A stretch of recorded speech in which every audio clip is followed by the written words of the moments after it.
This week's Parsha at the surface is one of the more technical Parshas in the entire Torah. We read about tzara'as.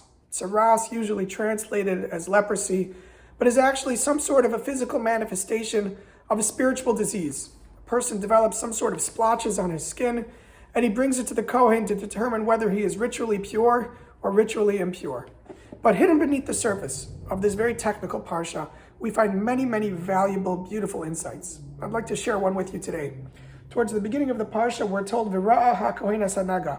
The Kohen shall look at the affliction, and we're told some of the details. If the hair on the affliction has changed to white, if the affliction's appearance is deeper than the skin of the flesh.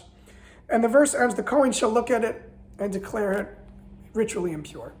The Meshech Chachma, Rameir Simcha Devinsk, points out that this verse is actually redundant. While we may have gotten distracted when it started going through the diagnostic criteria, the beginning of the verse says, V'ra'a ha-kohen, the Kohen shall look, and the verse ends, V'ra'ahu ha-kohen, and the Kohen should look at it. Why the redundancy? Why does the Kohen need to look at the affliction more than once? He looks at it, he sees that it's tzaras, he should declare it. Why does he look at it, see the details, then look at it again before making the declaration?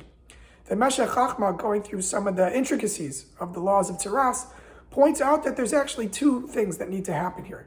The Kohen needs to look at the affliction, but then he zooms out. Then he looks at the person. Then he looks at the situation, what the person is going through. Because in certain ways, those factors may be relevant in the diagnosis of the tzaras.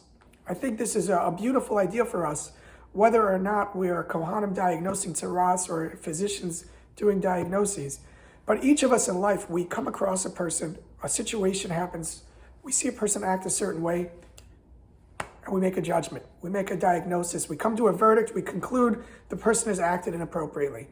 What the Meshech Chachma is reminding us is that there's actually two steps. There's seeing what's in front of us, V'ra'a ha-kohen, to look and see what happens, but then to zoom out, then to look at the bigger picture. Try to understand the person, try to understand the situation.